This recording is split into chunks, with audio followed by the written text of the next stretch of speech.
Tá bem? Então eu queria que você atentasse, porque eu vou falar vivendo debaixo da graça ou vivendo debaixo da maldição. Quem vem na escola bíblica dominical vai ver que tem muito a ver esse tema com o que foi ministrado na escola bíblica dominical. Eu quero te pedir, por favor, em nome de Jesus, se você não conhece nada de Bíblia, ou você conhece bastante de Bíblia, não importa, venha para a escola bíblica dominical. Porque a escola bíblica dominical faz uma diferença. Eu sou rato de escola bíblica dominical, fui criado dentro da escola bíblica dominical, desde a idade inicial. Depois eu fui líder de jovem, eu fui professor de escola bíblica dominical de jovem, eu fui líder, mas olha, crente que não lê Bíblia, ele é complicado. Ele acredita em qualquer asneira que estão falando. Qualquer asneira. Nós temos na internet gente que está fazendo cabeça de crente. E sendo que quem tem que fazer cabeça de crente é a palavra.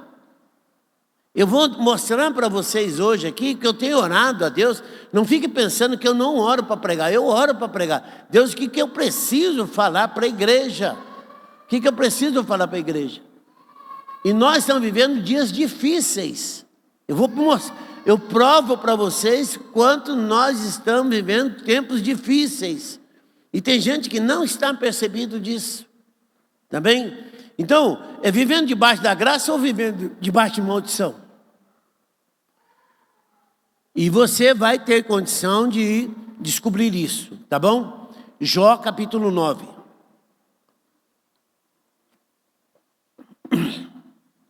Bom, primeiramente, o que eu queria falar para você? Nós precisamos reconhecer que o nosso Deus é Deus soberano.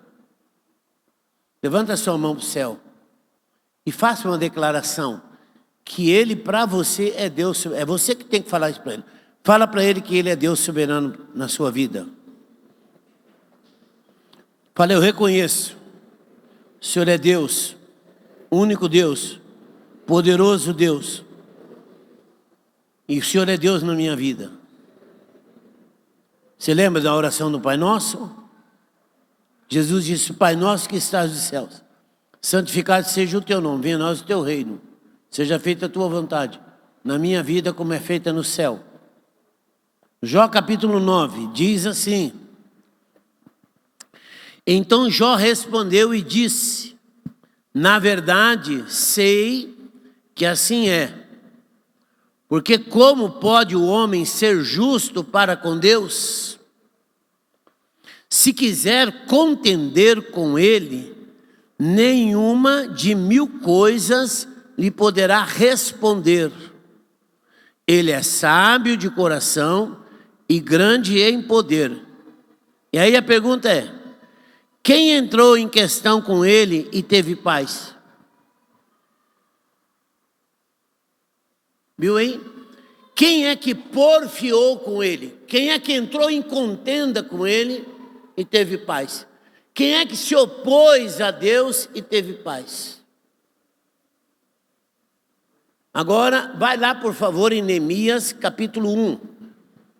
Vira a página da sua Bíblia aí. E você vai encontrar Neemias capítulo 1. Irmãos, nós temos muitas edições, também nós temos muitas edições, nós temos NVI, nós temos King James, nós temos o Almeida corrigida, revisada, atualizada, e é bom você ter uma Bíblia que ela seja referência para você, tá bem? Então, eu estou aqui com a revista atualizada do Almeida. O Almeida foi o primeiro crente a se converter no Brasil, e por um acaso ele era padre. Tá? João Ferreira de Almeida, essa tradução que você tem para o português, foi feita por João Ferreira de Almeida, e aí foram sofrendo algumas atualizações, revisões e tudo mais. Mas ele era padre e se converteu. Também depois ele fez a tradução aí para o português. Neemias capítulo 1, a partir do verso 5. Neemias 1, verso 5. E disse, ah Senhor Deus dos céus, Deus grande e temível, que guardas a aliança e a misericórdia para com aqueles que te amam e guardam os teus mandamentos. Estejam, pois, atentos os teus ouvidos e os teus olhos abertos, para acudires à oração do teu servo, que hoje te faço a tua presença dia e noite, pelos filhos de Israel, teus servos, e faço confissão pelos pecados dos filhos de Israel, os quais temos cometido contra ti, pois eu e a casa de meu pai temos pecado. Temos procedido de todo corruptamente contra ti, e não temos guardado os mandamentos, nem os estatutos, nem os juízos que ordenastes a Moisés, teu servo. Lembra-te da palavra que ordenaste a Moisés, teu servo, dizendo: se transgredirdes, eu vos espalharei por entre os povos. Mas se vos converterdes a mim e guardardes os meus mandamentos e os cumprirdes, então, ainda que os vossos rejeitados estejam pela extremidade do céu, de lá os ajuntarei e os trarei para o lugar que tenho escolhido, para lhe fazer habitar o meu nome. Feche seus olhos, vamos orar. Pai, nós pedimos, em nome de Jesus, que a presença gloriosa do Espírito Santo possa trazer revelação a cada coração nessa manhã. Nós precisamos descobrir que o Senhor é Deus forte, Deus poderoso. O Senhor é Criador dos céus e da terra. O Senhor é o Deus Todo-Poderoso. E aquilo que o Senhor determina, ninguém pode mudar. Que nós venhamos a reconhecer não só a grandeza e a magnitude do Senhor, mas nós venhamos a reconhecer que o Senhor é Deus na nossa vida. Então tenha compaixão de nós e traga revelação. Nessa hora, Senhor, nós trazemos cativo toda a mente ao Espírito Santo, para que o Espírito Santo possa ministrar em nossos corações. Eu reconheço que o Senhor é Deus, único Deus, santo, verdadeiro, poderoso Deus é o Senhor. E eu me dobro diante da tua presença em reconhecimento. E que eu não preciso de outro Deus além do Senhor, porque o Senhor é suficiente. Então, muito obrigado, Senhor, por essa manhã nós estarmos aqui, em nome de Jesus. Aí, você poderia perguntar, por que o Senhor quer trazer uma palavra com esse teor? Nós nunca na terra vivemos tempos tão difíceis como os dias de hoje. Nunca. Por bem menos pecados que as gerações praticaram, Deus já deu um sumiço em grande parte da humanidade. Não lembra de Noé? Lembra de Noé? Você lembra de Sodoma e Gomorra? Como é que Deus destruiu aquelas cidades, estados e as cidades vizinhas ali? Por conta da maldade. Se você é curioso, abra sua Bíblia em 2 Timóteo, capítulo 3. Porque 2 Timóteo, capítulo 3, ele dá uma radiografia, ele dá um panorama exatamente dos dias que nós estamos vivendo hoje. Sabe, porém, isso, a partir do verso 1, que nos últimos dias sobrevirão tempos trabalhosos, porque haverá homens amantes de si mesmos, avarentos, presunçosos, soberbos, blasfemos, desobedientes aos pais e às mães, ingratos e profanos, sem afeto natural, irreconciliáveis, caluniadores, incontinentes, cruéis, sem amor para com os bons, traidores, obstinados, orgulhosos, mais, preste bem atenção que deveria grifar isso aqui, mais amigo dos deleites do que de Deus, tendo a aparência de piedade, mas negando a eficácia dela. E aí a advertência é: afasta dessa turma, se afasta do meio deles, porque o crente não pode ser atingido por Deus no lugar errado, com a turma errada, com o grupo errado. E o salmista tinha tanto entendimento que ele falou assim: não colha a minha alma com as dos pecadores. Então é muito importante que eu e você não estejamos no lugar errado, na hora errada. Aí quando a gente fala que crente não pode participar de festa mundana, tem gente que desacredita disso. Os piores lugares para a gente frequentar é festa de empresa. E tem festa de algumas famílias que a gente não deveria ir. Não deveríamos sentar nem na mesa com a pessoa. Então, o que eu quero falar para você é o seguinte: por vezes nós podemos nos deparar em situações onde identificamos que essas ações e condutas em nós ou em pessoas próximas estão perfeitamente enquadradas nesse texto que nós lemos. Mas a pior de todas elas, e aí eu quero falar para crente, a pior conduta que Deus pode encontrar na vida de um crente é ele querer ser autossuficiente. Quando eu pedi para uma pessoa escrever sobre vivendo debaixo da direção de Deus ou vivendo debaixo da minha própria direção, ela foi muito precisa, que ela disse que nós não fomos criados, mas nós fomos formados para ter comunhão com Deus. E comunhão com Deus significa: Ele será suplidor, Ele será orientador, Ele será acolhedor, Ele será o Deus que nos abençoará e nos orientará e nos dirigirá em tudo. Ele é o parceiro, Ele é o sustentador. E nós, às vezes, queremos ignorar. Também queremos ignorar muitas vezes que nós podemos trazer as marcas em nós, nós mesmos, que vivenciamos em situações. Às vezes nós vamos encontrar em nós resquícios de uma natureza ainda caída. E juntamente com ela uma carga terrível de maldição. E pode ser até, irmão, por um terrível engano, a gente não querer reconhecer que essas marcas estão presentes. Quer ver? Quem acha que é sanguíneo aí? Levanta a mão. Tem pavio curto. Tem uns que nem pavio tem. Quem é hemorrágico aí? Quem é hemorrágico? Irmão, deixa eu falar uma coisa para você.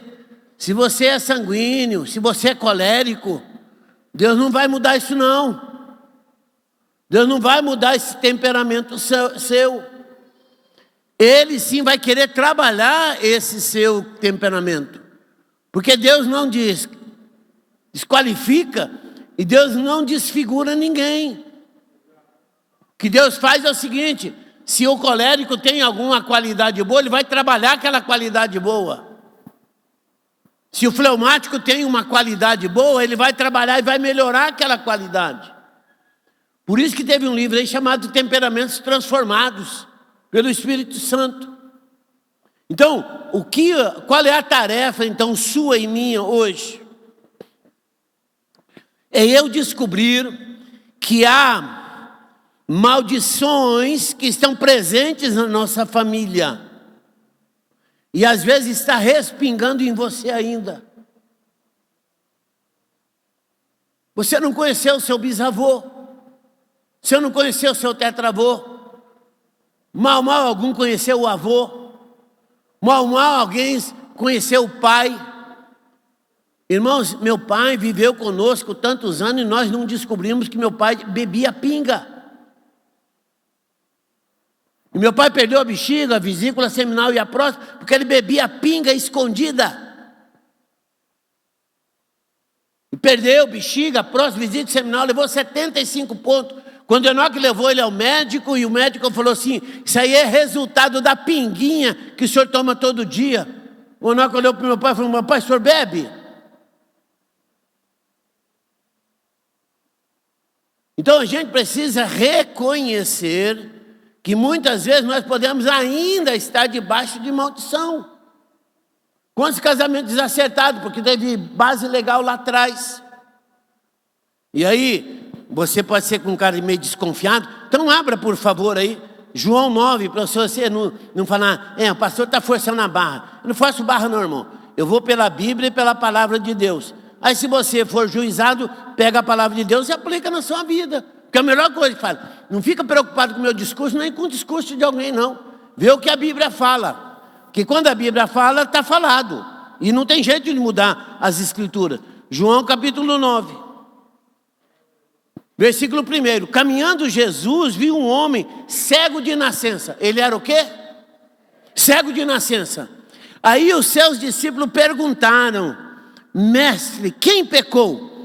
Este ou seus pais para que nascesse cego? Eu pergunto para você, na ordem do dia aí: tem maldição hereditária?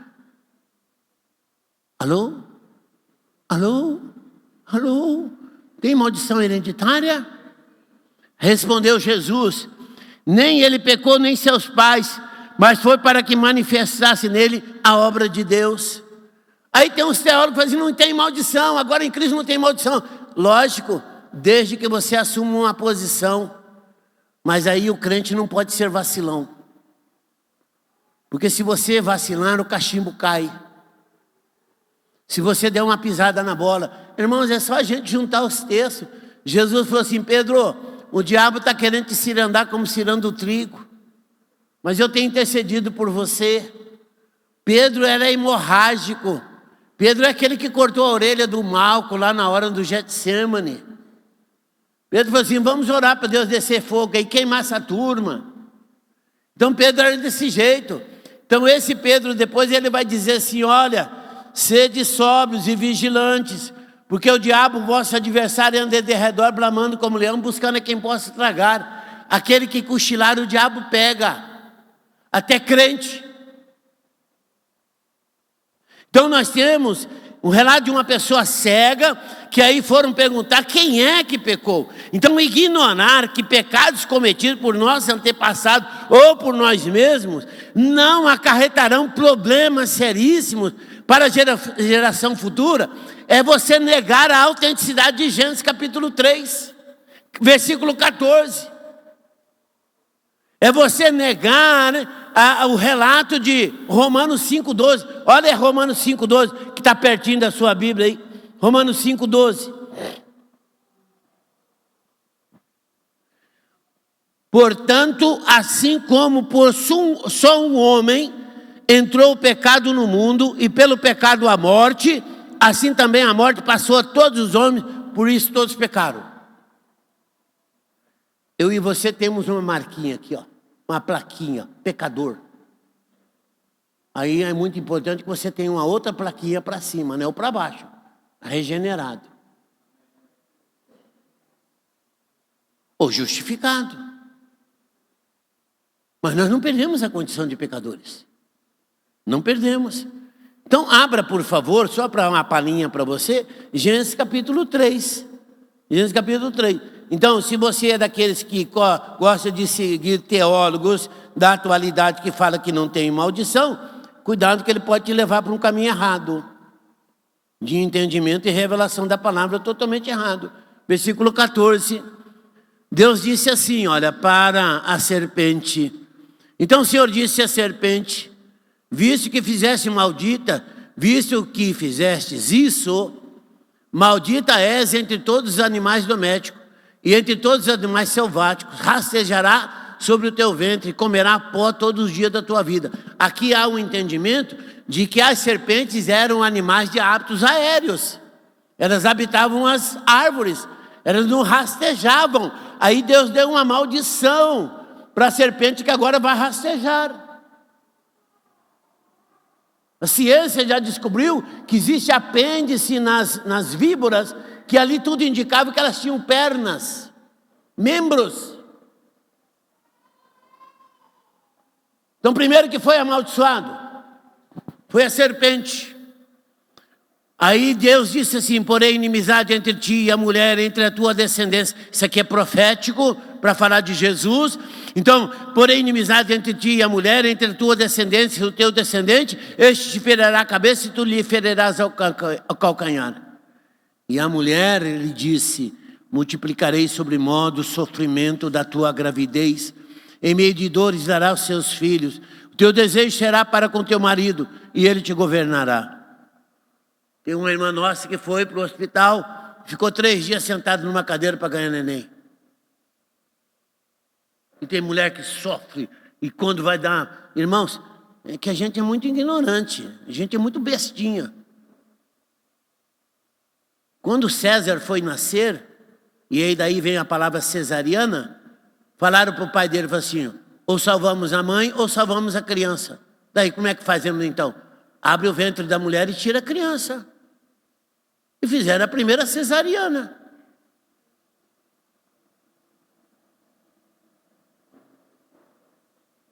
Ela não vai conseguir ganhar esse neném, então nós temos que salvar ou a mãe ou o filho, né? Então entre a mãe e o filho, o rei falou: perde a mulher, fica com o filho. Maldição que Deus deu por conta daquele pecado. E aí o homem falou assim: e Adão disse: visto que atendeste a voz da tua mulher e comestes da árvore que eu te ordenei que não comesse, maldita é a terra por tua causa, em fadigas obterás o sustento durante os dias da tua vida. Ela produzirá também cardos e abrolhos, e tu comerás a erva do campo, do suor do rosto comerás o teu pão. O dia que você chegar lá no céu, e se você encontrar o Adão lá, põe o Adão na parede, por sua causa passei por toda aquela maldição. Então, eu preciso levar em conta aqui o seguinte: o pecado de Adão, toda a sua descendência foi feita pecadora, e consequentemente consequências terríveis advieram do pecado de Adão a todo ser humano. O ser humano, irmãos, preste bem atenção, ao ser humano por conta de Adão, o homem tornou-se conhecedor do que é certo e errado. A comunhão do homem com o Criador foi interrompida. Pior coisa que nós podemos perder de Deus é a comunhão com Ele. Não podemos desejar sequer. E aí você sabe que o pecado interrompe a comunhão minha e sua com Deus. O homem tornou-se um ser corrompível, quer dizer, o homem está sujeito a uma morte física e a degeneração do seu corpo físico. O homem morreu espiritualmente. Aquela parte que permitia o homem ter comunhão com Deus foi morta por causa da desobediência. E aí aconteceu o primeiro fratricídio, o irmão que matou o próprio irmão. A natureza pecaminosa ou pecadora foi transferida a todos os descendentes de Adão. E aí, irmãos, deixa eu falar uma coisa para você. Coisa mais terrível, é só você olhar depois lá, a maldição que caiu sobre Caim. O homem passou a ser um ser que vai decidir por si mesmo. O homem passou a ser o seu próprio legislador.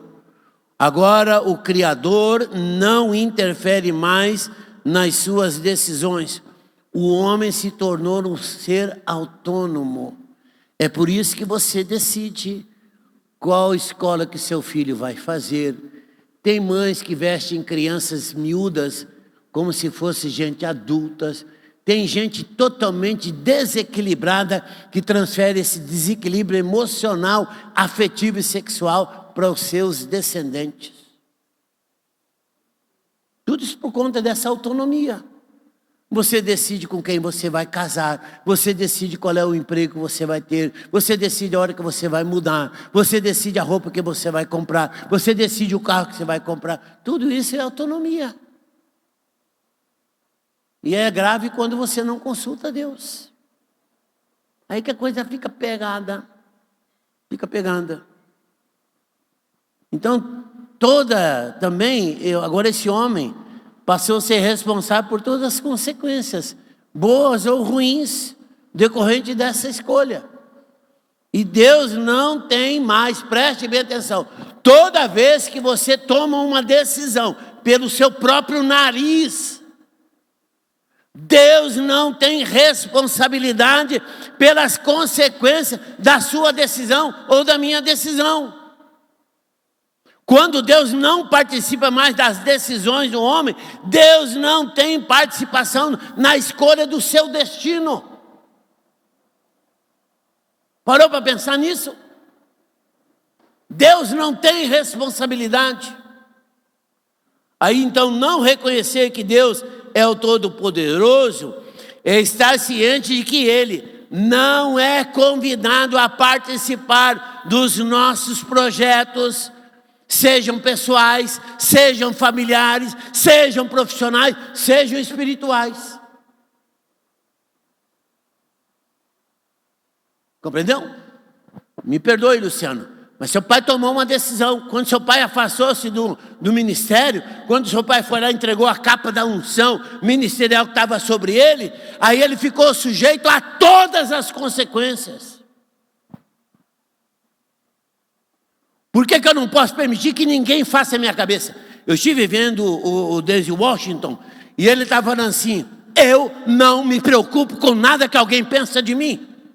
Ninguém faz a minha cabeça. Eu até mandei para algumas pessoas aí aquilo que ele estava falando. Porque o que me importa é saber o que Deus está pensando de mim. O que eu estou fazendo para agradar a Deus e não para agradar o homem. E às vezes a gente fica numa luta danada para agradar as pessoas e aquelas pessoas não estão nem aí. Então preste bem atenção, por favor. Vou basear isso aqui que eu estou falando para você. Abra sua Bíblia, Tiago capítulo 4. Tiago capítulo 4, verso 13.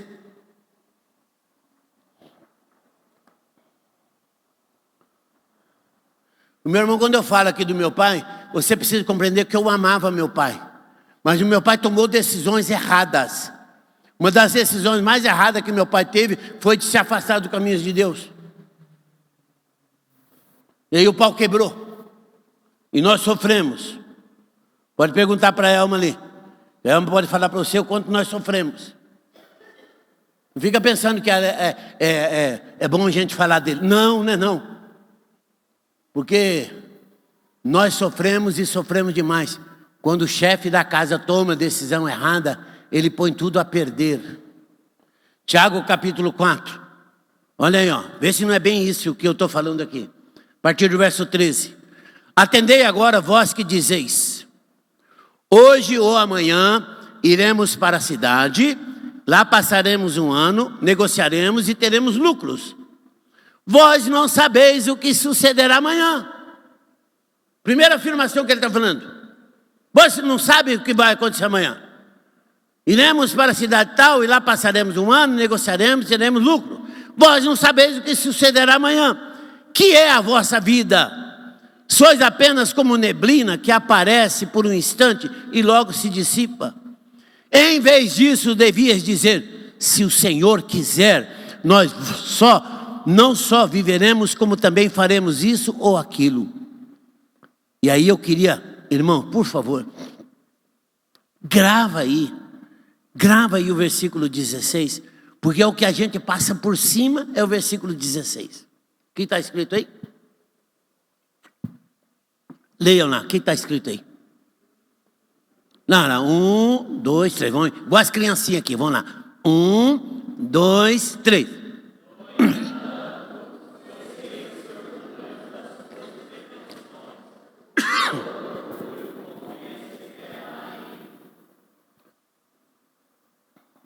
Quase gostei, como ensaio valeu, mas vamos lá. Agora, entretanto, vós jactais da vossa arrogância. Primeiramente, a gente não sabe que a palavra jactais. Começou um problema aí.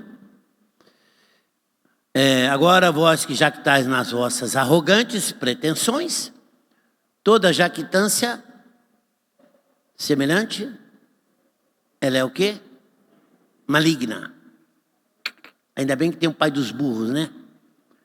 Pai dos burros, ele diz assim: na Bíblia Na Bíblia, jactância significa vanglória, orgulho excessivo, ato de gabar-se, refere-se à postura de quem se exalta, confiando nos seus próprios méritos, riquezas ou conquista, o que é fortemente repreendido por demonstrar falta de dependência de Deus. Vou fazer uma pergunta aqui. Quem é que já entrou de gaiato no navio? Quem é que já entrou de gaiato no navio? E foi de cabeça. E aí se quebrou. Uma vez eu fiz uma sociedade, não consultei a Deus, eu quase morri de falta de ar. Rapaz, eu fui inventar de comprar carro batido e reformar. Comprei 6 carros. Quase morri. Eu saía fora da casa da minha mãe, estava dormindo com a minha mãe, abria a porta da sala, ia lá para fora, procurava ar e não encontrava ar. E eu não descobri que havia uma opressão maligna sobre mim. Sabe por quê? Porque eu não consultei a Deus para entrar naquela sociedade. Ixi, irmão, e a amizade que você faz com um cara que não presta? Mulher que começa a se envolver com gente que não presta. Dá um tanto de problema. Dá um tanto de problema. Então, eu queria que você entendesse bem o seguinte. Toda vez que eu e você, eu vou dar a interpretação do versículo aqui. Toda vez que eu e você começamos a querer fazer coisas e não consultamos a Deus. Toda vez que eu tomo decisões, eu não participo para Deus. Isso chama-se síndrome de Lúcifer. Porque está falando aqui, ó, toda jactância semelhante, essa é maligna. Porque quem quis ser melhor do que Deus e construir um altar acima de Deus foi o próprio Satanás, o Lúcifer. Então nós não fomos formados, como bem lembrou a pessoa que me escreveu, nós não somos criatura, nós somos formados por Deus para ter comunhão com Ele, ter dependência dEle. E quando eu quero crescer, aí vai a música do David Keelan, né? Quero ser como criança. Te amar como tu és. O problema é que a gente cresce e a gente começa a achar que a gente é dono do nariz. E eu preciso lembrar que às vezes, né, a maneira de você fazer a coisa certa e também é a maneira de fazer a coisa errada. Mas então como é que eu escolho fazer a coisa certa? Pega aí Provérbios capítulo 16. Pega o Provérbio 16. O verso 1. Você que tem empreendimento, você que tem família, você que tem filhos, começa a planejar as coisas, mas se coloca diante da presença dele. Provérbios 16, verso 1. Diz assim a palavra de Deus: o coração do homem pode fazer planos, mas a resposta certa do lábio vem do Senhor. Todo o caminho do homem são puros aos seus olhos, mas o Senhor pesa o espírito. Aí ele diz assim, ó, confia ao Senhor as tuas obras e os teus desígnios serão estabelecidos. Irmão, eu e você não temos domínio sobre o tempo. Nós não temos domínio sobre nós. Nós não sabemos o que vai suceder daqui a 1 minuto. E por que essa neura de tirar Deus da parada? Vou dar um exemplo aqui para você. Saul é para nós um exemplo a não ser seguido. Saul. Entenda bem que Saul recebeu a unção com óleo de Samuel. A Bíblia fala que o Espírito Santo tomou a vida de Saul. Então não fica pensando que o Espírito Santo estava de fora, não. O Espírito Santo entrou na vida de Saul. Mas teve uma hora que Saul começou a fazer lambança. E especialmente com as coisas espirituais. Deixa eu dizer um negócio para você. Guarda a coisa mais preciosa da sua vida, que são os valores espirituais. Não permita que ninguém adultere, ninguém prostitua, ninguém viole os seus valores espirituais. Que o Espírito Santo revela e a palavra revela.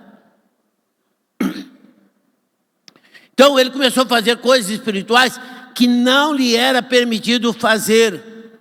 E isso trouxe consequência terrível. Tem gente que fala assim, vou fazer uma campanha, mas ele mesmo não sabe que Deus não está envolvido naquela campanha.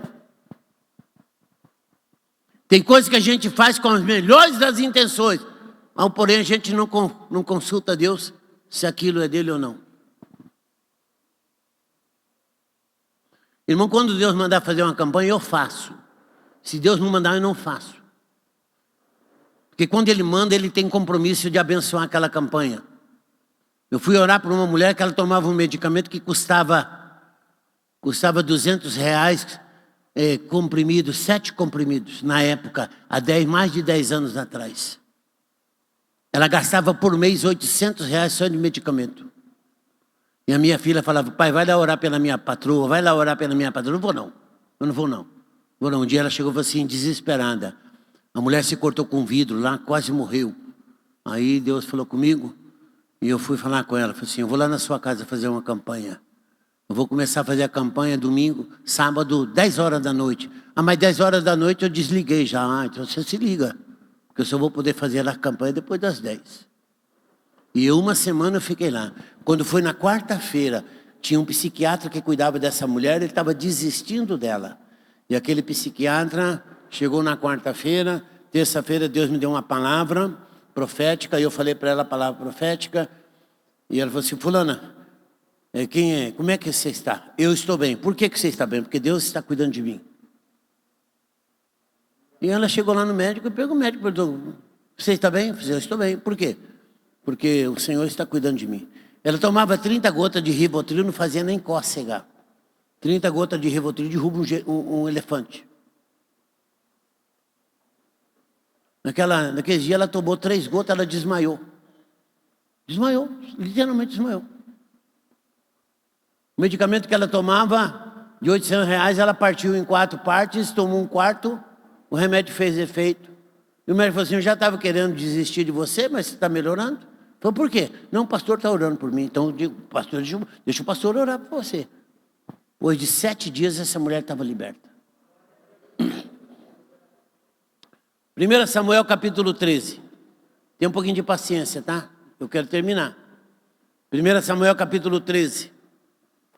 Também hoje era dia do pastor, né? Devia ter me avisado. Brincadeira, hein, gente? 1 Samuel capítulo 13.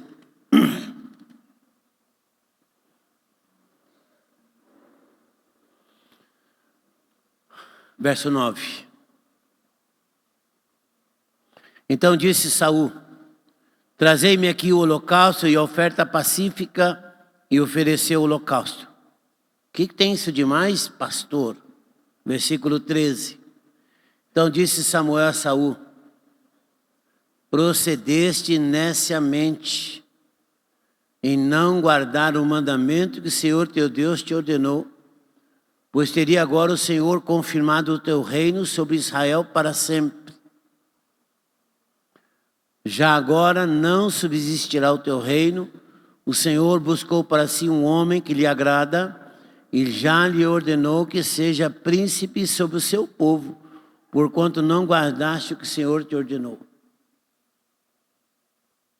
A pessoa fazer uma atividade espiritual pensando que tem legalidade e não tem legalidade. Perdeu o reino. Daí em diante, Saul praticou atos que foram totalmente fora da direção de Deus. Saul praticou desobediência, precipitação, falta de direção espiritual e por fim o pecado comparado à idolatria, feitiçaria e rebelião e como consequência a própria rejeição de Deus. Vira a Bíblia aí para o capítulo 15, o versículo 22. 15 e 22. Porém Samuel disse, tem porventura o Senhor tanto prazer em holocausto e sacrifício, quanto que se lhe obedeça a sua palavra? Eis que obedecer é melhor do que sacrificar, e o atender melhor do que a gordura de carneiro. Porque a rebelião é como pecado de feitiçaria, a obstinação é como idolatria, e o culto de ídolo no lar. Visto que rejeitaste a palavra do Senhor, ele também te rejeitou a ti, para que não sejas reis. A autonomia poderá nos levar a praticar coisas abomináveis para Deus, e as consequências nós já podemos prever. Haverá situações em que o homem autônomo criará, e que o próprio Deus não permitirá que homens ungidos orem para amenizar aquela situação. Você acredita nisso? O homem pode ir a um nível tão de baixeza espiritual que Deus vai falar: não ore por ele. Irmãos, entenda bem, autonomia não cabe bem, não veste bem na vida de um crente. E você entenda bem, aí o cara fala assim: eu não vou entregar dízimo, não vou entregar oferta, eu não vou orar, eu não vou no culto, eu vou cuidar das minhas próprias coisas. Isso é abominação para Deus. É abominação para Deus. Gostava de futebol. Um dia aconteceu um lance lá, o cara queria me matar no futebol. E eu quase matei ele. Depois o cara ficou lá faltando ar, quase morreu, teve que ser socorrido. E aí eu vim para casa. Quando passei em frente ao El, aí um espírito falou comigo: isso era sábado, o que você vai pregar agora amanhã? Você vai falar sobre amor lá, seu hipócrita? Você quase matou o seu amigo. E agora como é que você vai ser para encontrar com ele lá? Está compreendendo? Dali nunca mais joguei futebol. Nunca mais. Então você precisa saber que pode ter alguma coisa que está interferindo na sua progressão espiritual. Tem muitas coisas que podem estar te amarrando espiritualmente. E você está consciente que está fazendo a coisa certa. Então, 1 Samuel 16:1, dá uma olhada no que Deus falou para Samuel. Disse o Senhor a Samuel: até quando terás pena de Saul, havendo eu rejeitado para que não reine sobre Israel? Até quando você vai continuar tendo? Abra a Bíblia em Ezequiel 14, Ezequiel 14, verso 12. Ô, irmão, está tudo na Bíblia, viu? Por isso que eu estou fazendo questão de te mostrar para você. Ezequiel 14.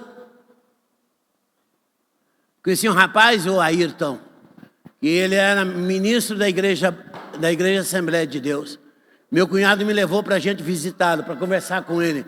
E aí ele chegou e falou assim para mim: pastor, ainda eu não cheguei no fundo do poço.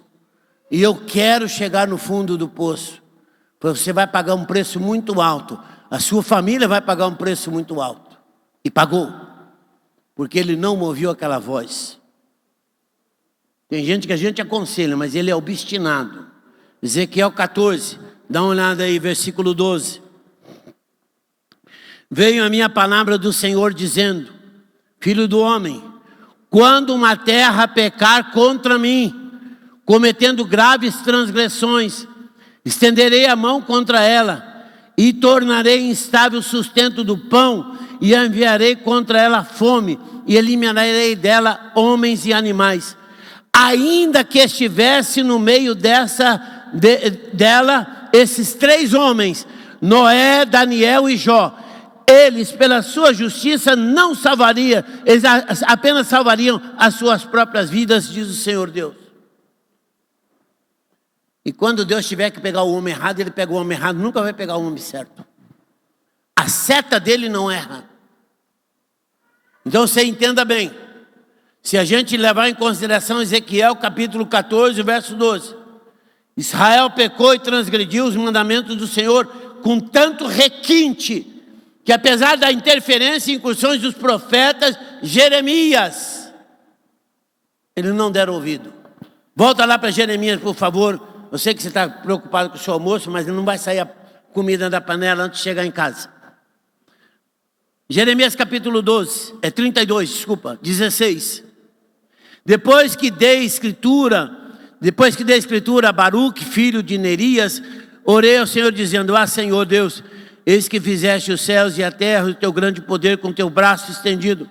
Coisa alguma é demasiadamente maravilhosa. Tu usas de misericórdia para com milhares e retribui a iniquidade dos pais nos filhos. Está aqui, ó, maldição hereditária. Tu és grande e poderoso Deus, cujo nome é Senhor dos Exércitos. Então, o que é que Jeremias está falando? Eu reconheço que o Senhor é Deus. Eu reconheço. Olha o versículo 26. Então veio a palavra do Senhor a Jeremias dizendo: eis que eu sou o Senhor, o Deus de todos os viventes. Acaso haveria coisa demasiadamente maravilhosa para mim? Portanto, assim diz o Senhor: eis que eu entrego essa cidade nas mãos do rei dos caldeus, na mão de Nabucodonosor, rei da Babilônia, e ele a tomará. Os caldeus que pelejaram contra essa cidade entrarão pelo portão, entrarão nela, porão fogo a essa cidade, queimarão as casas sobre cujo terraço queimaram incenso a Baal e ofereceram libações a outros deuses para me provocarem a ira. Quando eu e você temos um momento de insanidade, não vai restar outra coisa para Deus a não ser juízo. Cuidado com a autonomia, que a autonomia pode te levar para o buraco. Então, qual é o conselho prático que a gente tem hoje, para hoje aqui? Se por um tempo a gente for rebelde e não entregando a direção da nossa vida a Deus, da nossa família, dos nossos negócios, do nosso culto, de nossa vida espiritual na moderna, nós vamos precisar urgentemente arrepender e voltar para Ele. Tomarmos decisões acertadas, colocar tudo o que temos de mais precioso nas mãos, convidando para que Ele tenha o controle de tudo na nossa vida. Aí eu vou encerrar aqui, porque não vai dar tempo mesmo. Pega aí Isaías, por favor, eu preciso terminar, e eu não posso deixar você sem amarrar esse nó aqui não. Isaías, capítulo 1, verso 16.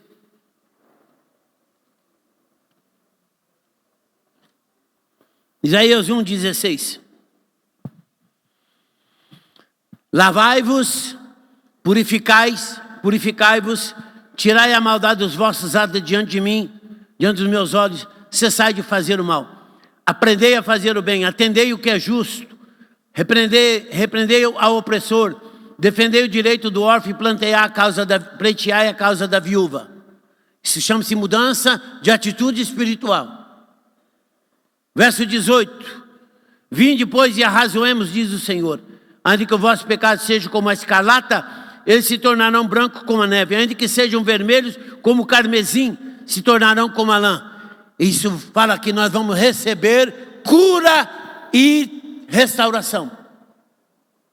Quando eu reconheço, Senhor, eu errei, eu fui doido, aí eu vou para Deus, eu vou receber, quando eu tenho mudança de atitude espiritual, eu vou receber cura e restauração. O versículo 19. Versículo 19, ele vai falar para nós, no versículo 19: se quiserdes e me ouvirdes, comereis o melhor dessa terra. Mas se fordes rebeldes, mas se recusardes e fordes rebeldes, sereis devorados à espada, porque a boca do Senhor o disse. Então ele está falando assim: tome a decisão certa, faça a escolha certa. E aí, irmãos, a gente precisa saber que quando eu e você tomamos a decisão certa e reconhecemos que Deus é Deus, Ele virá e nos abençoará. Ele virá e nos abençoará. Agora, se eu e você permanecermos na intransigência, se eu e você insistirmos em ser autônomos, nós seremos levados a uma rejeição de Deus e as suas consequências terríveis. O versículo 20 desse mesmo capítulo ele fala para nós: se recusardes e forem rebeldes, sereis devorados à espada, porque a boca do Senhor disse. Olha o versículo 28, ele fala assim: mas os transgressores e os pecadores serão juntamente destruídos, e os que deixam ao Senhor perecerão. O versículo 31, ele fala assim: o forte se tornará em estopa e a sua obra em faísca, ambos arderão juntamente e não haverá quem apague. Então a escolha é minha. Ele está falando. E aí, um momento, olha aqui que o Senhor fala. Moisés chama para aquele povo um concerto com Deus e fala assim: o céu e a terra tomo hoje por testemunha contra vós, que te proponho a vida e a morte, a bênção e a maldição. Escolhe, pois, a vida, para que vivas, tu e a tua descendência. Então, quem é que vai fazer a escolha? Quem é que vai tomar a decisão? Quem é que vai falar, Deus, eu reconheço que o Senhor é Deus na minha vida? A oração mais difícil para a gente terminar aqui, a oração mais difícil que tem para a gente fazer, é falar assim para Deus, venha sobre a minha casa o teu reino, seja feita na minha casa a tua vontade. O Senhor pode entrar, muda tudo na minha vida, muda tudo, Senhor, muda eu mesmo. Aí, essa é a oração mais difícil, porque a gente não quer perder a autonomia. A gente não quer falar para Deus, o Senhor é Deus na minha casa. Porque a hora que a gente entregar o nosso coração para Ele, Ele vai ter tudo de nós. Amém? Amém? Amém ou misericórdia? Ou glória a Deus? Então fala glória a Deus aí.